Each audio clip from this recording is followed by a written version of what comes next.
Olá, ouvintes! Começando mais um podcast do Tá de Clinicagem, podcast de atualização e revisão em clínica médica. Eu sou Iago Jorge. Eu sou o Pedro Magno. E eu sou o Cauê Malpig. E aí a gente veio falar de tontura, né, Iago? Já estou tonto. Começou. Cara, esse episódio ele foi pedido por muitas pessoas. E aí a gente colocou no nosso curso do TDC. E aí, mesmo assim, o pessoal, cara, mas faz um episódio.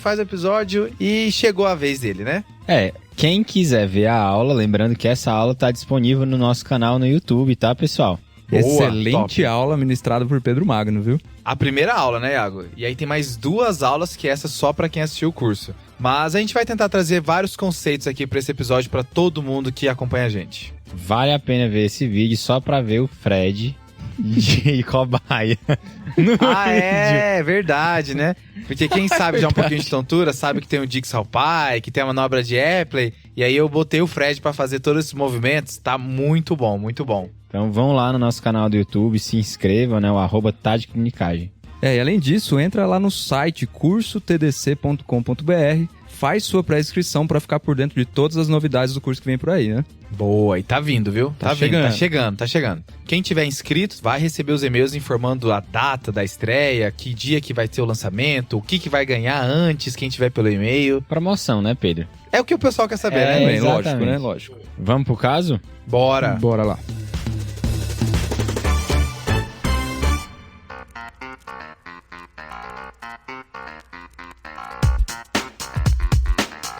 Então lembrando, né, pessoal, que hoje vai ser a discussão de um caso de tontura, em que só eu sei o diagnóstico, né, o Pedro e o Cauê não sabem, e vão ser 3 blocos de informações, né? A gente estimula que à medida que eu for passando as informações, você reflita, né, assim, você faz sua hipótese diagnóstica, né, imagina o que você faria se esse paciente estivesse com você. Top. Eu gosto de falar pra pessoa imaginar o que ela falaria se estivesse aqui com a gente, sabe? Pô, os meninos esqueceram de falar tal coisa importante sobre esse diagnóstico. E aí, se tiver uma coisa legal que a gente não mencionou, compartilha com a gente lá nas nossas redes sociais pra gente poder espalhar pra todo mundo, né? Esse é o objetivo do TDC. Vamos nessa? Ana, bora. Bora.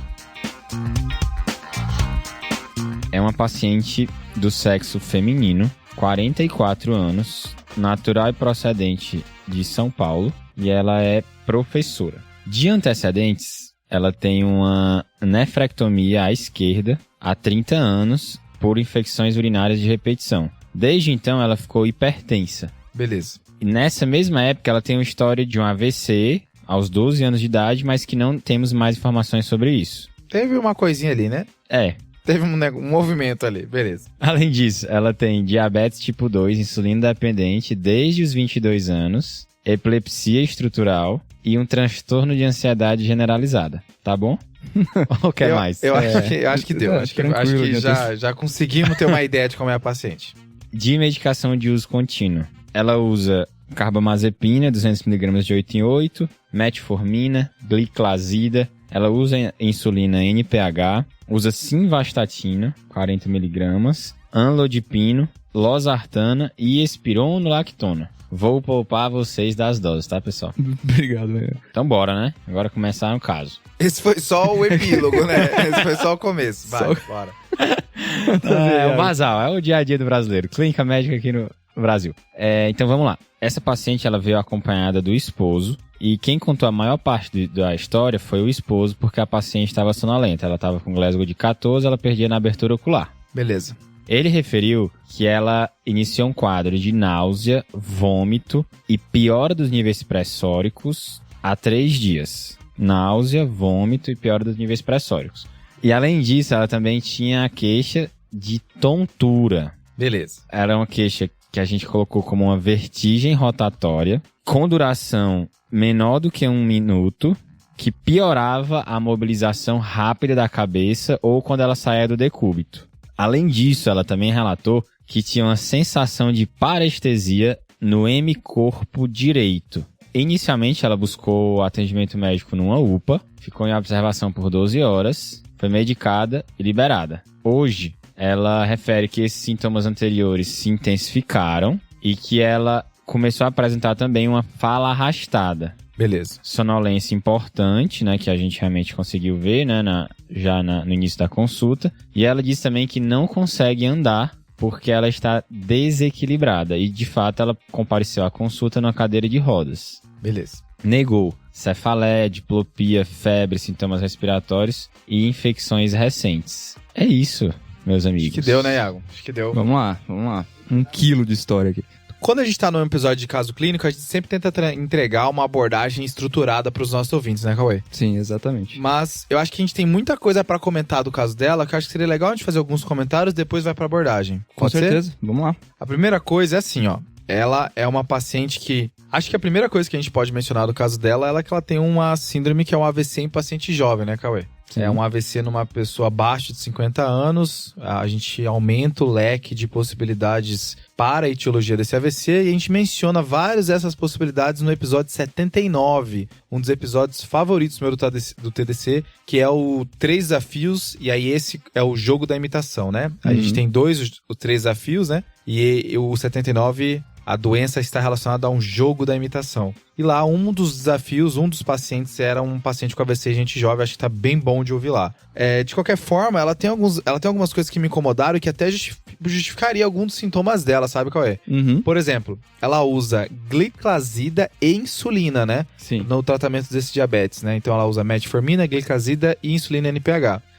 A gliclazida e a insulina, juntas, elas estão mais associadas com hipoglicemia, né? Então é uma coisa que eu acho que vai ser importante já no exame físico, a gente já perguntar como é que tá a glicemia capilar desse paciente. Pode explicar náusea, pode explicar vômito. É uma combinação que a gente evita, né? Uhum. A gente sabe que as sulfonilureias têm algumas indicações nos diabetes tipo 2 mais jovem e tal, mas acho que no geral a gente tenta evitar essa combinação. Certo. Fora isso, uma hipertensão violentinha, né? Tá usando losartana, lodipino, espronolactona. Já tem uma polifarmácia aí junto com ela, né, Pedro? Com certeza. Tem que considerar cada uma dessas medicações como possível alteração aí dos achados dela, né? Perfeito, qual é? Pedrão, só ainda aqui dos antecedentes das medicações de uso, né? Lembrar que ela teve um AVC aos 12 anos e a gente não sabe se foi um AVC isquêmico ou hemorrágico, mas assim, é uma paciente que já tá sem OAS na prescrição aí, né? Chama um pouquinho a atenção se foi realmente um isquêmico e aí leva a gente a crer que talvez essa simvastatina aqui também esteja errada, né? Porque a nossa preferência seria por uma estatina de alta potência se for um isquêmico, né? Então uma atorvastatina, por exemplo, aí em dose mais alta, né? Faltando informação, né, Cauê? Eu acho que saber se era isquêmico ou não, e se for isquêmico, tá, de fato, a terapia ela não tá otimizada. É isso aí. Mas já pensando aqui, Pedrão, nessa paciente, né, de 44 anos, a gente já coloca ela aí na caixinha do alto risco cardiovascular, né? Independente do que ela teve de AVC ali com 12 anos de idade, ela é hipertensa, ela é diabética tipo 2, né? Tem bastante medicação para esses 2 antecedentes dela. E agora vem com uma queixa que preocupa bastante, né? Que tá localizando ali no neurológico, na cabeça dela, né? E com relação a isso que me preocupa, Pedrão, já puxando pro episódio, né? Que é um episódio de tontura, é uma paciente que vem aqui com uma síndrome vestibular aguda e que, sem dúvida alguma, tem sinais de alarme, né? Então, é uma paciente que não tá conseguindo nem se mobilizar direito, nem andar direito, tá com náusea, vômito, refratária há basicamente mais de um dia aí de evolução, né? Vai ser difícil ela sair do hospital sem uma explicação, né? Com Acho certeza. que essa é a ideia. O seu objetivo no hospital é que ela vá embora com uma mínima explicação, ou pelo menos uma boa investigação, para Exatamente. tentar entender o que aconteceu, né? E aí, já que você falou de neuro, e acho que o caso dela grita muito neuro, né? Mas a gente retrocedendo e falando mais de tontura no geral, tontura é bem difícil, né? Acho que é uma queixa que volta e meia o paciente, você não consegue entender exatamente o que aconteceu, e às vezes essa queixa vai embora. E ela é uma queixa de várias especialidades, né? A gente tem coisas de otorrino, a gente tem coisas de neuro, a gente tem coisas de cardio, a gente tem coisas de psiquiatria. Tudo isso está envolvido com tontura, e é por isso que é tão difícil às vezes você conseguir se aproximar. Fora que tem locais que mostram que 5 a 10% das tonturas no pronto-socorro tem mais de uma causa. Sim. E aí complica ainda mais, né? Então é difícil às vezes você fechar o diagnóstico, por isso que esse tema ele é bem difícil de trabalhar e a gente vai tentar dar uma ajudada aqui nos nossos ouvintes e até mesmo na gente. É isso aí, Pedrão. Apesar dessa paciente chamar bastante atenção por causa de outros sintomas que ela tem, né? A gente tem que lembrar que tontura sem esses sinais de alarme é uma queixa bem frequente, por volta de 30% de prevalência na população em geral. Então dá pra falar aqui que um de nós 3 vamos ter tontura uma vez na vida, né? E sou eu, tá? Esse aí. Ah lá, já chama aqui já. Sou eu mesmo. E eu consegui meu diagnóstico, tá? Ah, tu já teve um quadro de tontura já? Já. Tá. E foi um caso aí que não foi tão simples, tá? Beleza. Boa. Vamos ver Beleza. se a gente acha o diagnóstico do Iago no balaio. São aqui. 2 casos ao mesmo tempo, então. É isso. Bora. É da paciente de 44 anos, Iago. Agora eu fiquei emocionado. Vamos. Beleza. Daqui fechou. a pouco eu falo pra vocês, tá? Então a gente tem que ter realmente uma abordagem bem estruturada com relação a essa queixa, porque é realmente muito comum, né, Pedrão? E aí, assim, Cauê, por muito tempo a gente trabalhou a tontura tentando classificar o tipo de sintoma. Uhum. A gente tentava falar se era uma tontura mais vertiginosa, então um problema Sim. do movimento, uma tontura mais pré-síncope, uma tontura mais desequilíbrio, ou uma tontura mais, que em inglês fica escrito como lightheadedness, né? Que é tipo cabeça vazia, cabeça leve. aí, né? Essa foi a minha, tá? Olha lá. E aí, com isso, você conseguia ver, a pré-síncope é mais cardio, a Sim. desequilíbrio é mais neuro, a vertigem é mais otorrino e tal, tentava encaixar. Só que aí a gente começou a ver que os pacientes não se encaixavam nessa divisão. Sim. A gente achava que fazia muito bem dividir assim, Uhum. só que os pacientes, eles tinham às vezes 2 tipos diferentes de tontura, às vezes ele era de uma síndrome, mas ele era outra etiologia. Por exemplo, eu achei um artigo aqui que ele mencionou que de pacientes que tinham origem cardiovascular de tontura, 60% descrevia como vertigem. Entendi. Então, não era pra ser pré-síncope, Uhum. vertigem não era pra ser outro local. E assim, além dessa divisão, né, que nós médicos fazemos, né, é muito difícil pro paciente explicar o que é a tontura dele, né? Então, como o paciente tem dificuldade de explicar a queixa e a gente tem dificuldade de entender, é difícil encaixar nessas 4 coisas aí que podem representar a tontura, né? É, tipo Então- assim, o senhor sente que tá tudo girando ao seu redor? Sim. O senhor sente que vai desmaiar? É. Sim, também. Exatamente. O senhor vai desequilibrar? Também. Tudo isso. Tudo isso aí. É, Então não tem como, realmente é difícil colocar ele nessas caixinhas, né? E aí a gente tem uma abordagem nova, né, Pedro? Exato, Cauê. Em 2015 foi publicado um trabalho que tentou modificar um pouco a maneira como a gente faz essa abordagem. É óbvio que ela não é perfeita, é óbvio que tem diagnósticos que acabam escapando, mas ela tenta se aproximar um pouquinho do que vai impactar no paciente. Certo. E aí ela faz 2 perguntas. E baseado nessas 2 perguntas, a gente vai ter grupos diferentes. Uhum. A primeira pergunta é: essa tontura, ela é episódica, tipo intermitente, ou ela é aguda, persistente? Boa. Então, ela vai ficar o tempo inteiro com você, então o paciente às vezes sabe até a hora que começou a ter tontura. Certo. Ou ela vem de vez em quando, toda vez que eu faço tal coisa, aparece do nada e vem embora do nada. Uhum. E a segunda pergunta é se essa tontura ela foi provocada ou não por alguma coisa, que a gente já vai falar, beleza? Beleza. Com isso você consegue fazer um fatorial, Fazer né? uma permuta aqui, Exato, né? isso, uma combinação. E aí você Quantos sabe... blocos dão então, Pedro? Isso, dá 4 Tá, blocos, fechou, tá? fechou. Então, sim, não na primeira pergunta, sim, não na segunda pergunta, vai dar 4 respostas diferentes. Beleza, então aqui a gente vai ter a tontura intermitente provocada, tontura intermitente não provocada, tontura persistente provocada e tontura persistente não provocada. Tô tonto. Já deu ruim, já. Deu ruim. Então vamos elucidar um pouquinho? Vamos Vamos. por partes? Vamos lá. A primeira é aquela que é intermitente, então aparece de vez em quando, Uhum. e ela é provocada, Cauê. Beleza, Pedrão. Aqui a gente tem 2 diagnósticos diferenciais principais. A gente Tá. vai ter a VPPB, que é a vertigem posicional paroxística benigna, e hipotensão postural, né? Beleza. A VPPB, a primeira que você mencionou, que é falsamente chamado de labirintite por aí, né? Famosa labirintite que nunca é. Exato. Então, isso aqui, o que o pessoal fala de labirintite é VPPB. Uhum. Uma doença de pessoas mais velhas, onde a pessoa ela tem uma tontura provocada por movimentos, principalmente movimentos da cabeça, né? Seja na hora de levantar, seja na hora de virar os olhos para um lado para o outro. Quando a pessoa ela não tem tontura e ela acaba, quando ela faz esse movimento, a tontura aparece. Uhum. A EVPPB é para ser uma síndrome curta, a pessoa tem por alguns segundos, alguns minutos e aí passa, dá um momento que a cabeça fica parada por um tempo. Em geral é bem menos que 1 minuto, né? Esses paroxismos, né, Pedrão? Exato. Beleza. E a outra que a gente tem de diagnóstico diferencial aqui é a hipotensão postural. Aqui tem que lembrar que tem 3 motivos principais, né? Que pode ser alguma medicação que está depletando o volume do paciente, paciente com hipovolemia por desidratação e sangramento, e o paciente que tem algum risco aí para desautonomia, né, Pedrão? A maneira mais sensata, assim, pra gente avaliar se é hipotensão postural ou não, é medindo pressão do paciente deitado e depois do paciente de pé, em um intervalo aí mais ou menos de 3 minutos, né? Aqui, Cauê, eu falo que assim, se a tontura ela é provocada, então eu vou tentar provocar na minha frente, né? Exato. Então a VPPB eu tenho manobras que eu faço diagnóstico para a pessoa ficar tonta, Sim. e aí eu faço diagnóstico de VPPB, e hipotensão postural eu posso tentar fazer as medidas e ver se vai provocar sintomas do paciente também. Exato, Pedrão. A nossa paciente, ela tem antipertensivos na jogada, ela pode, que é uma das causas principais de hipotensão postural. E é uma coisa, portanto, que a gente vai procurar no exame físico dela, né, Pedrão? Exato. E assim, Pedrão, a intermitente provocada não é uma coisa que está encaixando muito bem na nossa paciente, mas às vezes pra gente diferenciar o desencadeamento da VPPB e da hipotensão postural, às vezes a gente perguntar, principalmente com relação ao paciente dormindo ou na cama. Porque se ele rolar e se rolar muito rápido na cama e sentir a tontura, fala mais a favor de VPPB, porque aí não tem associação com a ortostase, né, com o paciente levantando. Ele não mudou a postura dele, ele só rolou na cama, Exatamente. Então é uma coisa que dá pra diferenciar as duas coisas. E a outra a gente falou que a característica da tontura às vezes não importa muito, mas a vertigem em geral, então a sensação de movimento sem ter o movimento, é muito raro na hipotensão postural, então já deve levar alguma desconfiança com relação a essa etiologia. Boa, Cauê. Então, assim, o que você me disse é que se eu estiver diante de paciente que tem uma tontura, que vem de vez em quando e só aparece quando eu faço algum movimento, uma das maneiras pra eu falar que, olha, isso aqui parece mais VPPB, é se quando rola na cama a pessoa tem tontura. É isso aí, Pedro. Beleza. Só que ela tem um truque aqui, tá, Cauê? Porque ela falou que o sintoma dela piorava na mudança de postura e piorava na movimentação da cabeça. Essa palavra é importante, né, Pedrão? É, porque aqui é a diferença entre provocar e piorar, ou exacerbar. A gente tá falando que a pessoa, na VPPB e na hipotensão postural, ela tá assintomática. Exato. E aí, quando eu faço o movimento, os sintomas aparecem pela primeira vez, eles são provocados. A nossa paciente, ela parece que ela tá tonta o tempo inteiro.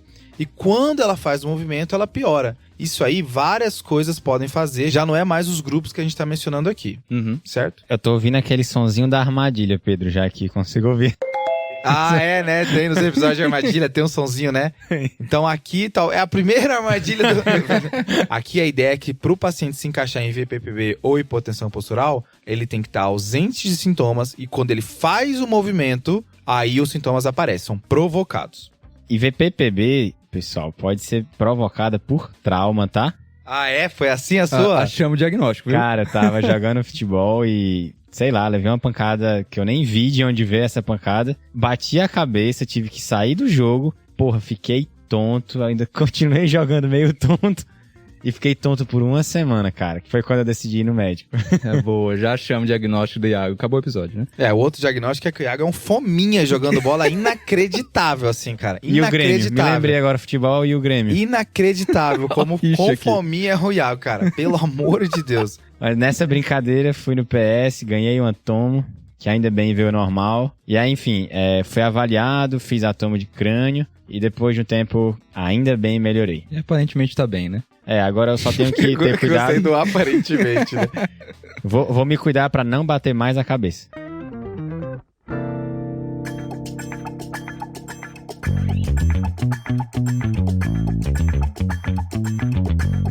O segundo grupo da nossa divisão aqui vai ser os pacientes que têm a tontura intermitente. Ela vem de vez em quando, só que ela não é provocada por nada, Cauê. Ela aparece, vem do nada, vai embora do nada. Intermitente não provocado, então, né, Predão? Exato. Aqui eu tenho alguns diagnósticos que são importantes aqui, tá? Um que eu queria dar destaque, que não é tão conhecido assim, é a enxaqueca vestibular, tá? Certo. Ela é 5 a 10 vezes mais comum que uma outra doença que tá nessa gaveta aqui, que é a doença de Meniere. Ela é a causa mais comum de vertigem espontânea não provocada, né, Pedro? Então tem que lembrar. E aqui o truque é que o paciente pode ter algumas coisas de enxaqueca, ele pode ter histórico de enxaqueca, é uma tontura que pode ser provocada por coisas que provocam enxaqueca, por exemplo, período pré-menstrual, algumas alimentações e tal. Já peguei também um caso assim, tá? Desencadeada por cheiro forte. E o truque é que as crises de tonturas não necessariamente são acompanhadas de cefaleia, de enxaqueca no momento. Então a pessoa pode ter só um histórico de enxaqueca e dessa vez ela se apresentar só como tontura. Então aqui é uma pergunta boa. Gosta de paciente mais jovem, bem padrão de enxaqueca mesmo. Aqui as tonturas costumam até demorar um pouquinho mais tempo para passar, né, Pedro? Elas podem demorar de minutos até horas aí. E realmente, quando elas vêm com o episódio de enxaqueca, elas costumam durar durante todo esse período. É mais uma doença de pacientes jovens, né, aqui. Isso. Entre 30 e 40 anos, fugindo aí um pouquinho o contexto da intermitente provocada, que é a VPPB, né? Boa, Cauê. Aí a outra doença que tá nessa gaveta aqui é a doença de Meniere, que a gente já mencionou. Que ela não é tão comum quanto ela é falada, tá? Exato. Mas aparece de vez em quando. A maioria, ela até se enganada aí com o diagnóstico de enxaqueca vestibular, viu? Aqui, Pedrão, a gente tem muito mais a tríade, né, associada ao Meniere, que é vertigem, zumbido e uma plenitude auricular, uma baixa da acuidade auditiva, né? Boa. Entra nessa gaveta também, Cauê, a ansiedade, né? Aqui toma cuidado, não é diagnóstico para ser feito de maneira rápida, apressada, vê se não tem nada a mais, mas pacientes com transtorno de ansiedade podem ter tonturas e elas são intermitentes e não provocadas. Quase um diagnóstico de exclusão, não dá pra rotular o paciente, né? Mas aqui, Cauê, nessa gaveta, para fechar ela, ainda tem 2 doenças que a gente precisa falar, que são as doenças perigosas dessa gaveta. Tá, diga aí, Pedrão. Eu posso ter hipoglicemia aqui, e a nossa paciente tem risco, a gente já risco, mencionou. a gente conversou, né? E se eu interpretar a tontura como sintoma neurológico, e a paciente teve isso de maneira intermitente, ela teve e foi embora, eu teve um sintoma neurológico que vem e vai embora, pode ser um AIT. AIT. Tá? A gente vai pensar mais um paciente com risco cardiovascular, né? A gente não pode comer bola nisso aqui e é realmente um diagnóstico diferencial. A nossa paciente, ela tem um risco cardiovascular alto, mas o sintoma dela não apareceu e foi embora, né? Continuou, né? Continuou, então AIT não aparece, hipoglicemia vale a pena a gente avaliar pra ela. Beleza, Pedrão. Fechou a intermitente não provocada, então. Isso. Então vamos agora a gente vai pra persistente, começar pela provocada. Tá, porque aqui é meio simples, né, Cauê? A gente vai bater direto ao ponto aqui. A gente tem 2 coisas. Que podem provocar uma tontura persistente. Isso. Então, a gente tem medicamentos e a gente tem trauma, que foi o caso aqui do Iago, por exemplo. O trauma, Pedrão, a gente tem que tomar cuidado porque a gente pode ter realmente tonturas associadas ao trauma, então tonturas pós-traumáticas, que não são associadas ao VPPB. Mas um diagnóstico que pode advir do trauma é justamente a VPPB. A gente tem que fazer o diagnóstico para esses pacientes. Você está me falando, Cauê, que o trauma pode fazer uma tontura que vem de vez em quando, como o Iago teve. Exato, que é a VPPB. Que é a VPPB, mas também pode fazer uma tontura persistente, né? Isso aí. Ah, eu bati o carro e tô tonto. Ah, vamos ver se é Meniere, né? Não, né? Você vai ver se tem alguma coisa a ver com o acidente de carro, né? E é mais persistente nesse quesito, né? E que pode exacerbar, por causa que se tiver VPPB associado, vai exacerbar. Boa. E a outra coisa que pode provocar tontura, além de trauma, é medicamento, né, Cauê? E aqui tem uma lista de medicamentos que pode causar, Pedrão. A gente vai deixar no material suplementar do episódio, mas vamos falar de 2 principais aqui, talvez. Que são os anticonvulsivantes. Que ela faz uso, né, de carbamazepina. Sim, a carbamazepina é um dos anticonvulsivantes que pode dar, sim, tontura. E os aminoglicosídeos, né, Pedrão? Aqui a aminoglicosídeo é legal, Cauê, porque ele pode fazer tontura depois de um tempo de uso, tá? O paciente ele pode usar no hospital, vai de alta e começa a ter tontura depois. Difícil diagnóstico, né? É, porque você vai ter que ver o que foi. Ah, eu internei faz um tempo aqui. Eu internei nos últimos dias, últimas semanas aqui. Você vai ter que recuperar os medicamentos que foram utilizados na internação e ver se fecha, né? Exato. Aqui, às vezes, a única pista que a gente tem depois de dias assim é que normalmente pode vir com perda auditiva também, né? Boa. Assim, para nossa paciente, ela não teve trauma, né? Não foi falado nada na história. Exato. E a carbamazepina parece que não é o caso, né? Ela tem epilepsia há muito tempo já, os outros sintomas não encaixam também. Eu acho que não vai ficar na conta da carba aqui. A gente até pode perguntar quando entrou a carba, né? Mas parece que é alguma coisa bem crônica, né? Pode ajudar, mas não é um problema da nossa paciente, pelo jeito. Boa. E a quarta gaveta, a gente já falou de 3, a quarta gaveta vai ser a persistente. A pessoa sabe a hora que começou a tontura e está tonto na sua frente. E não provocada. Não teve nem medicamento e nem trauma.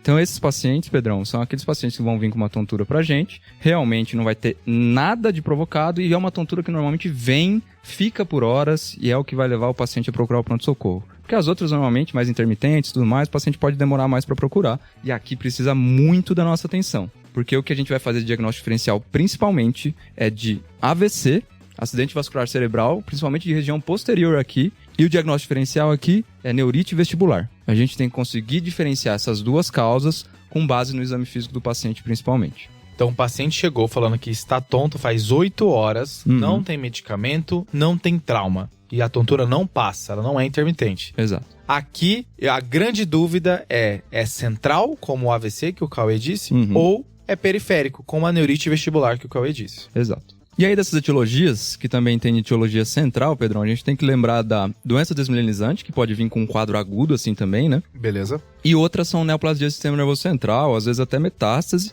mas que normalmente aqui vem com uma síndrome vestibular um pouco mais crônica, né? Não tão agudo que nem essa paciente apresentou. Fechou. E das periféricas, que eu acho que vale a pena mencionar então que o principal representante é a neurite vestibular, que geralmente é um acometimento viral / pós-viral do nervo vestibular, que pode fazer essa tontura provocada, aguda, um quadro que ele é bem sintomático pelo paciente, mas ao mesmo tempo tende a ser benigno, né? Sim. E aí tem uma coisa que é legal de mencionar, que é uma confusão que o pessoal às vezes faz na literatura, que não é bem estabelecido. Certo. Que é a palavra labirintite ou não. Famosa. Dizem que não existe, dizem que existe. E aí, Pedrão? Tem gente que cita labirintite como aquele quadro de inflamação do sistema vestibular infeccioso agudo. O paciente está infectado nesse momento, às vezes até mesmo toxemiado, e aquilo é labirintite. Tá. Geralmente relacionado à perda da audição. Só que tem gente que fala assim, não, esquece essa palavra. É tudo neurite. Algumas é pós-infecciosas, outros é durante a infecção. Entendi. Então existe um pouco de conflito. Se a gente vai chamar tudo de neurite vestibular, ou se a gente chama de neurite após infecciosa e labirintite, aquela que o paciente está infectado nesse momento. Certo. Então, basicamente, um quadro de tontura persistente não provocada. Pode vir agudo, durar aí até meses, às vezes, né, Pedrão? Por causa desse quesito pós-infeccioso. E pode ter perda auditiva também, em alguns casos, né? Eu já fiquei meio mal de ter falado a palavra benigno, então, né? O cara ficou sem ouvir e meses tonto, né? Beleza. Disfuncional.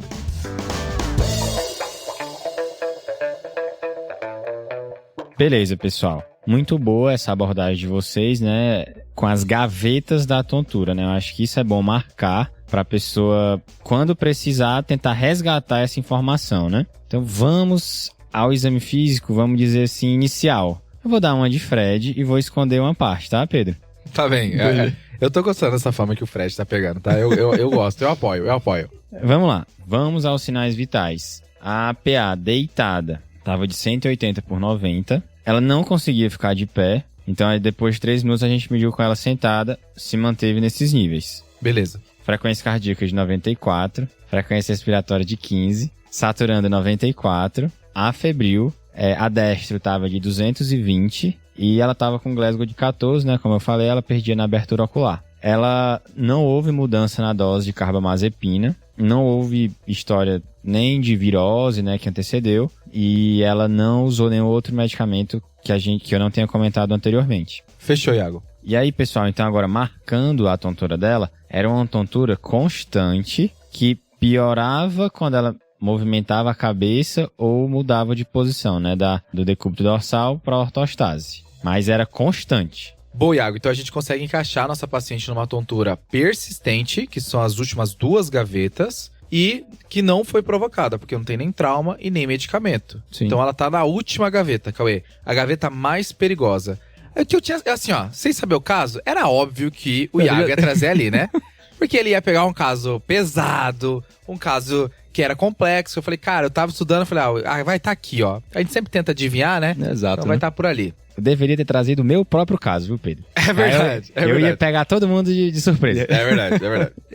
E aí a nossa obrigação aqui, então, né, Pedrão, é prosseguir um pouquinho com o exame físico, né? O que a gente vai procurar no exame físico dessa paciente. Porque o nosso dilema agora é central, e eu preciso me preocupar, porque pode ser desastroso. Exato. Ou é periférico, que até tem consequências pesadas, mas tende a ser mais benigno, né? Exato.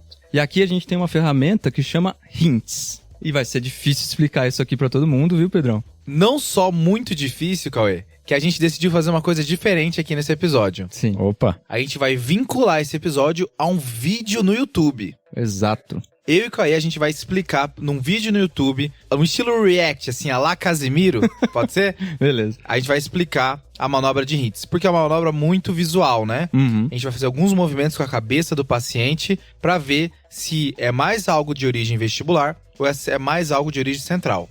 Isso é muito visual mesmo, então vai ficar o link do vídeo vai estar lá no show notes, tá? Mas já pra falar aqui o que é o HINTS, então a gente vai fazer essas manobras de movimento que vai se basear no movimento ocular do paciente para dizer se essa tontura é de origem periférica ou se é de origem central. Já falando aqui, né, Pedrão, esse HINTS, ele tem uma sensibilidade muito boa. Inacreditável, eu diria. Inacreditável, eu diria, porque quando ele foi avaliado no estudo realmente original, né, a sensibilidade era de 98%. Lógico que era um estudo só com neurologista, né, um pessoal muito bom no exame neurológico. A sensibilidade foi melhor que a ressonância, com 98% para detectar a lesão neurológica central e uma especificidade bem alta também, maior que 90% aí, né? Isso principalmente no início dos sintomas, né, Cauê? Exato, principalmente nas primeiras 12 horas. Aqui é massa, Iago, porque eles avaliaram HINTS versus ressonância no começo do quadro e depois de alguns dias eles repetiram a ressonância e viram qual que acertou mais no começo do caso, que são esses números bizarros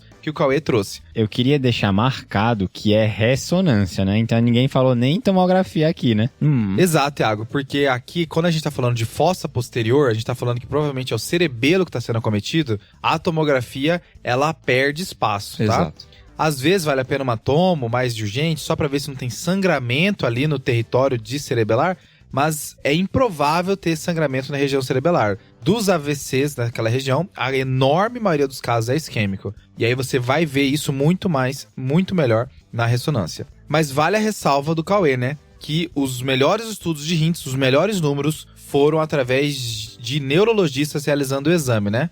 Pedrão, quando a gente colocou pessoas menos experientes em termos de exame físico neurológico para avaliação do Hintz, né? Eu e você, Cauê, eu e você. Eu, por exemplo. Eu também. Nós três aqui. A avaliação continuou muito sensível, então esse exame era bastante sensível para a gente avaliar se o paciente realmente tinha uma lesão central. Porém, a especificidade caiu muito. Caiu por volta aí para 50%, 40%, dependendo da referência que a gente usa. Então ficou muito menos específico, mas bastante sensível ainda para lesões centrais. E vocês estão falando aí há meia hora desse Hintz, né? Lembrar que Hintz não é uma pessoa, né? Exato. O estudo do Hintz, né? Não é. Aqui o Hintz, ele é um mnemônico, né? Onde o HI é de Head Impulse, onde você vai fazer movimentos com a cabeça e vai ficar olhando como o olho reage, como o Cauê mencionou. O N é de nistagmo. E o TS é de teste de skill, que também é outro exame que você vai, baseado no olho do paciente, ver se ele está se comportando mais como uma tontura periférica ou uma tontura central. E em geral, como a gente quer ver movimento ocular aqui, né, Pedrão? Os estudos, eles são mais validados quando já se tem a presença de estagmo espontâneo, né? E aí, por isso que a gente acaba fazendo Hintz, pra gente ver se a gente consegue exacerbar esse nistagmo ou exacerbar algum outro movimento ocular inadequado, né? Tem muito local que fala que só pode fazer o Hintz se tiver nistagmo, né? Exatamente. Eu já vi local que fala que talvez nem todo nistagmo é tão óbvio de ver, então às vezes dá pra fazer, mas como regra geral, de fato, a presença do nistagmo é o melhor pra poder validar o Hintz, né? É isso aí. E assim, também o Hintz, ele deve ser feito numa pessoa que está tonta no momento, né? Isso, que é a persistente que a gente mencionou. A gente não vai fazer Hintz lá atrás, na intermitente que a gente tinha mencionado antes. Exatamente. E aqui do Hintz, só pra gente pontuar para os nossos ouvintes, cada uma dessas etapas do Hintz vai ter um padrão central e um padrão periférico, e nenhuma dessas etapas pode ter padrão central. Se uma delas já acusou padrão central, esse paciente vai merecer um exame de imagem para investigação de um AVC. Boa, Cauê. Então tem que estar tudo falando a favor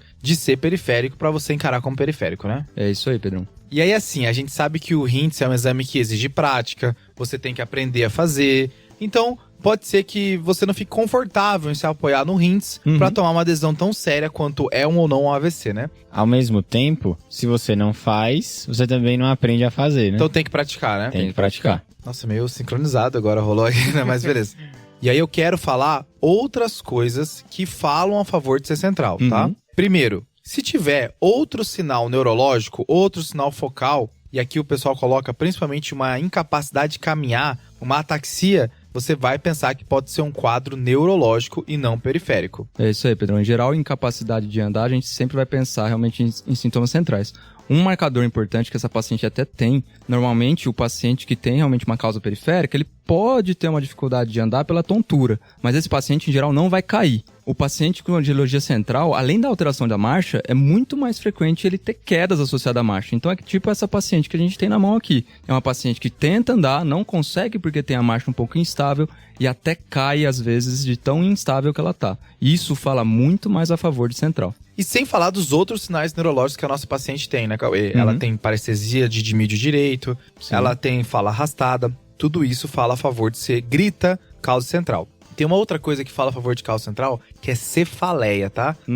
Dos infartos cerebelares, 40% tem cefaleia junto. Certo. É uma coisa que não é para se apresentar tão comumente na neurite vestibular, nas causas periféricas.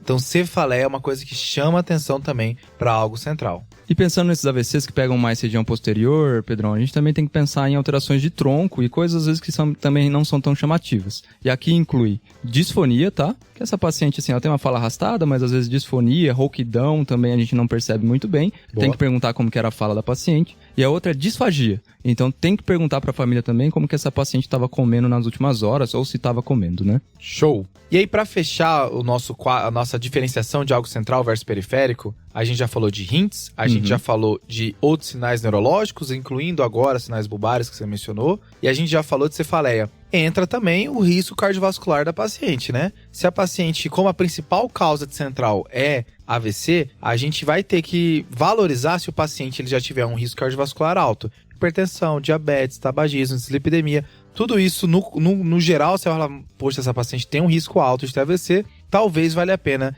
eu perseguir a minha investigação nesse sentido. É isso aí, Pedrão. Voltando para nossa paciente aqui, então a gente não tem dúvida, mesmo que um hints dela venha realmente tudo falando a favor de periférico, ela já tem muito sinal de alarme, ela vai para a ressonância, né? Boa. Então tu não quer o exame físico, Cauê? Ah, não, mas vamos lá, né, Iago? Só para academicismo aqui. A gente já tá indo para exame físico com uma conduta pré-estabelecida já. Vamos ver se o exame físico corrobora. Boa, vamos nessa.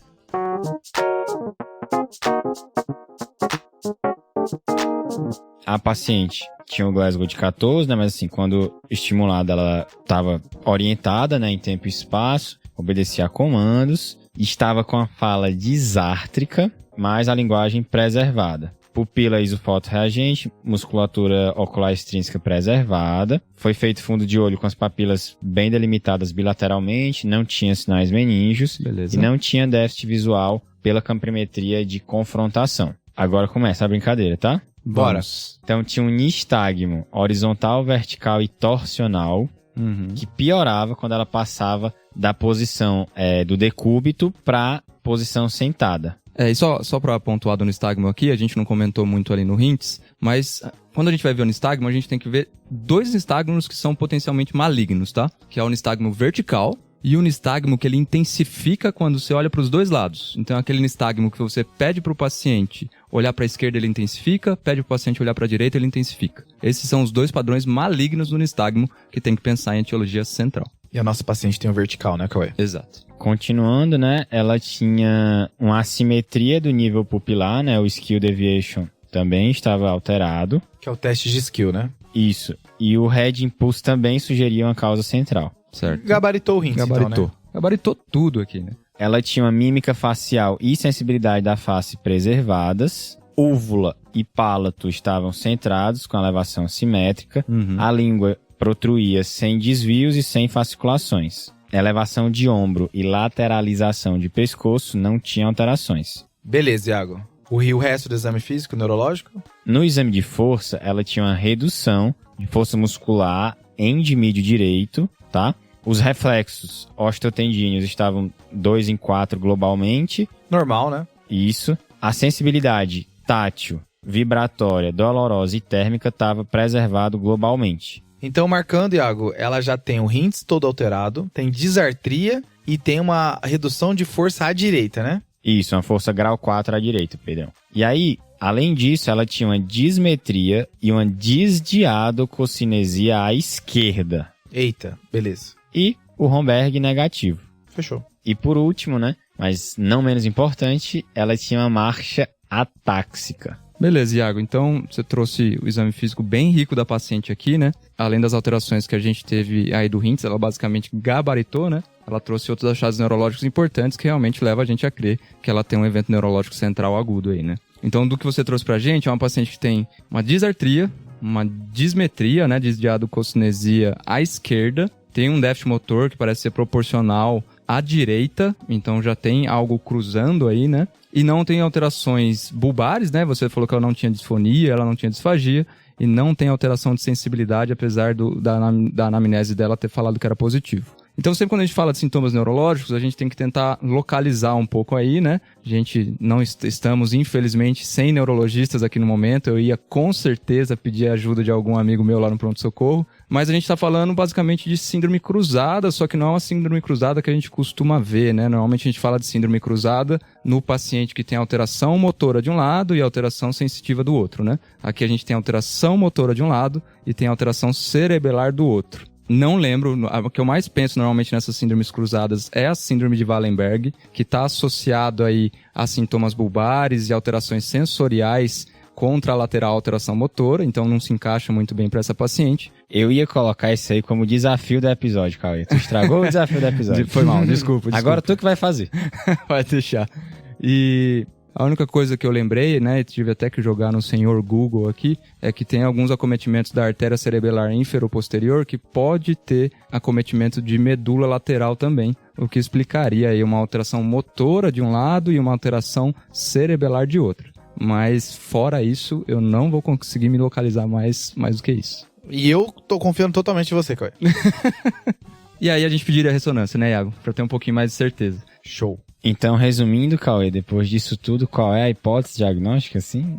Então aqui eu acho, Iago, que é realmente um acidente vascular cerebral isquêmico que está acometendo alguma região próxima à artéria cerebelar inferoposterior ali. Com relação à lateralidade, acho que do lado esquerdo, porque quando tem algum acometimento do cerebelo unilateral, a via cerebelar cruza 2 vezes, então se acometeu à esquerda, a dismetria vai ser à esquerda, e a medular cruza uma vez só, então se acometeu à esquerda, a alteração motora vai ser à direita.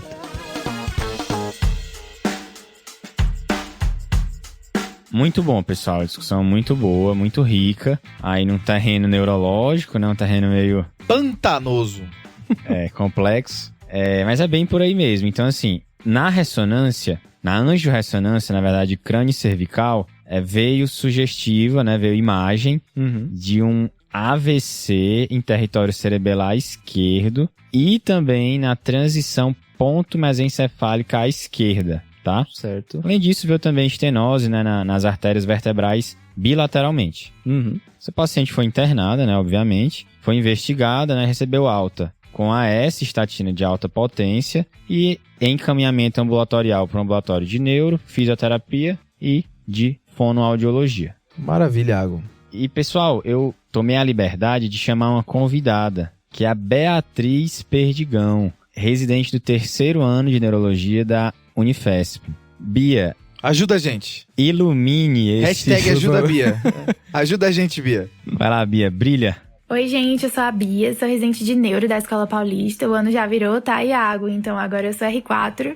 Tô muito feliz com o convite e espero poder ajudá-los a construir aí um raciocínio para que a gente consiga formular boas hipóteses para o caso. O exame neurológico é um exame naturalmente extenso e aí, principalmente quando a gente se depara com muitas alterações, o que a gente costuma fazer na prática? A gente agrupa essas alterações em diagnósticos sindrômicos. Isso vai facilitar na hora de topografar e de pensar em etiologias, tá? Então vamos fazer assim. Começando pelo nistagmo. Nossa paciente tem um nistagmo com componente vertical associado a um desvio isquio e um head impulso sugestivo de patologia central. Além disso, uma dismetria e uma digiadoxinesia à esquerda e uma marcha atáxica. Juntando todos esses dados do exame físico, o que a gente pode concluir? Que essa paciente tem uma síndrome atáxica caracterizada por uma ataxia cerebelar com movimentos oculares anormais, tá? Além disso, a nossa paciente tem uma síndrome piramidal de déficit que é caracterizada pela hemiparesia à direita, tá? Ficou faltando um achado no exame físico, que foi a disartria. Só que a disartria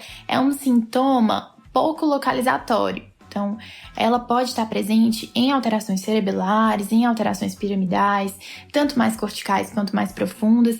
Então, na prática, a gente sempre combina a disartria com outros sintomas para poder ajudar na topografia, tá bom? E aí, como é que a gente vai fazer para justificar todas as alterações no exame físico da nossa paciente com uma única lesão?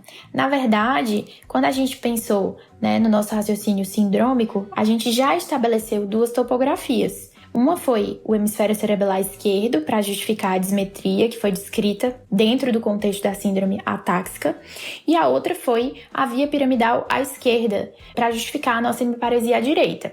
O suprimento vascular dessas 2 regiões é diferente. O hemisfério cerebelar é suprido pela paica, que é a artéria cerebelar posterior inferior, ramo da artéria vertebral. Já a via piramidal, que vem descendo ali numa região mais anterior do tronco, é suprida por ramos da basilar, tá? O que provavelmente aconteceu nesse caso foi que a paciente teve 2 AVCs isquêmicos em topografias diferentes ao mesmo tempo e muito provavelmente pela mesma etiologia, que deve ser a ateroembolia, tá? Uma vertebral ruim, cheia de placas, que embolizou para essas 2 regiões, ok? Beleza, obrigado, viu, Bia? Fechamos então esse caso, né, pessoal? Fechou, muito bom. Fechou, acho que a gente conseguiu passar por bastante causas de tontura. Lembrando que tanto no vídeo do YouTube tem a primeira aula completa, que tem mais informação ali, quanto no curso também. No nosso curso de pronto atendimento, uma das queixas que a gente aborda é a tontura, e lá também tem bastante coisa pra ser falado. E agora com o show notes do episódio, pra ficar bem visual esse episódio, né? Show, Cauê. Fechou? Fechou. Bora pro desafio? Bora lá.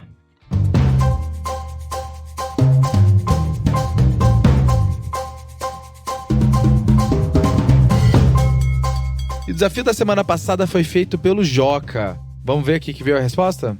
Fala galera, Joca aqui de novo para dar a resposta do desafio da semana passada, que era aquela paciente jovem que tinha uma B12, uma deficiência de B12 junto com aquelas outras manifestações, né? De candidismo cutânea, hipotensão postural, fadiga, e essa paciente chegou no diagnóstico de síndrome poliglandular autoimune do tipo 1, né? Uma doença genética recessiva que junta todas essas manifestações aí, né? De anemia perniciosa, pode ter doença de Addison, né, insuficiência adrenal, e pode ter também outros comemorativos, como por exemplo hipoparatiroidismo, certo? E essa é a resposta do desafio aí, galera. Valeu! E quem acertou o desafio foi o João Felipe Feldman. Ele que já esteve aqui acertando desafios antes, ele é R1 de Clínica Médica do IANSP e tá volta e meia acertando o desafio aqui. Abraço, João Felipe. Abraço, João. E o João inventou uma moda, né? Ele fez um segundo desafio, que era qual episódio do TDC a resposta era vitamina B12. Qual caso clínico a resposta era vitamina B12. Eu não vou falar qual episódio, né? Porque senão vai estragar a experiência do episódio, mas quem acertou foi o Antônio José. Fechou? Um abraço, Antônio. Eu posso falar que tá lá na casa antes do 25, tá? Tá bem no comecinho do TDC, mas já tinha microfone novo já. Pronto, é o máximo de dica que eu vou dar. Tá lá atrás, caso clínico top. Valeu, Antônio. Um abraço. Pedrão, e qual que é o desafio da semana? Cara, vamos lá. O paciente chega com uma tontura persistente não provocada, só que é diferente aqui. Também tem febre e tem um abscesso esplênico, beleza? Certo. Agora eu quero saber qual é a hipótese diagnóstica e quem tá ligado viu que eu já devo ter escondido algum antecedente pessoal aí. Beleza, fechou. Beleza, Pedrão.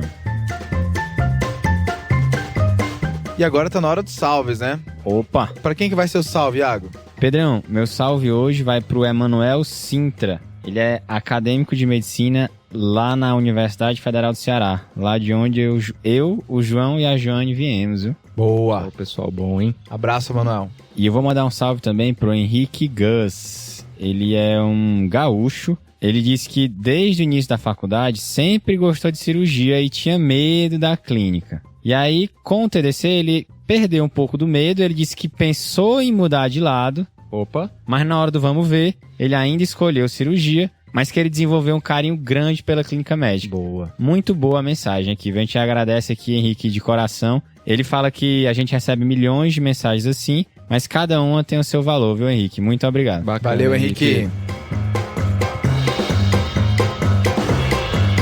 E você, Cauê? Bom, meu salve aqui vai pro Grupo M, grupo de R1, agora já R2, lá da Unifesp, né? Quando eles mandaram essa mensagem eram R1s ainda. Tá um pouquinho atrasado, mas tá valendo. Então um abraço pro Marcos, pra Carol, pra Marcela, pro Vitor e pro Ciro. São muito bons, viu? Um abração, galera. Um abraço, pessoal. Valeu, pessoal. E aí, Pedrão, manda teu salve também. Cara, eu vou mandar 2 salves que são quase um correio romântico, sabe? Um salve que, na real, a pessoa pede salve pra outra pessoa. O primeiro, o Antônio, pediu pra doutora Caliana Bezerra. Ela é preceptora do internato de clínica médica da Facide, em Teresina, Piauí. E ela falou que o Antônio pediu esse salve pra ela porque ela recomenda muito o TDC pra todo mundo. Um abraço, Antônio. Um abraço, Caliana. Valeu, um abraço, pessoal. gente. Valeu. E o outro correio aqui vai ser do Eduardo Rosa, que ele pediu um salve pra ele, mas também pediu um salve pro Tiago Botega, pneumologista preceptor da Clínica Médica do Hospital Regional HRSJ, lá de Santa Catarina. Um abraço, Eduardo Rosa, um abraço, Tiago Botega. A gente fica muito feliz quando os preceptores recomendam a gente, né? Dá uma sensação muito boa, né? É verdade. Bacana, viu? Bacana demais. E aí, assim a gente finaliza o nosso episódio de tontura. Lembrar de seguir a gente no @tadclinicagem no Instagram, no YouTube, no Twitter. Acompanhe a gente lá no site eu tô dando a dica de se inscrever no site, fazer a sua pré-inscrição no curso, porque vai rolar novidades pelos e-mails e o Iago já mandou que vai ter promoção. Boa. E muito mais. Show. Fechou, pessoal? Valeu. Fechou. Valeu, falou.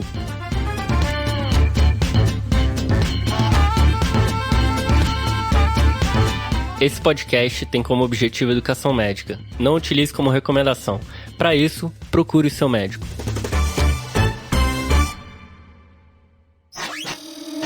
Essa é uma produção do Bicho de Goiaba.